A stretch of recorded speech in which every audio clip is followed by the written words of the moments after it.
ang sinyales ay nandyan na.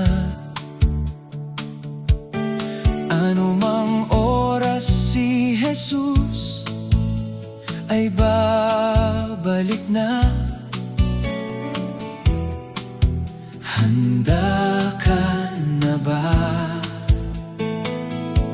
Ang buhay sa mundo ay panandalian lamang.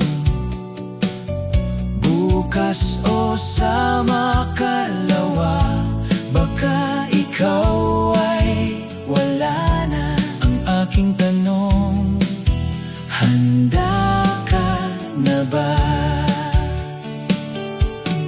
Ang lahat ay nagkasala, at ang kabayaran ng kasalanan ay kamatayan. Ngunit ang kaloob ng Diyos ay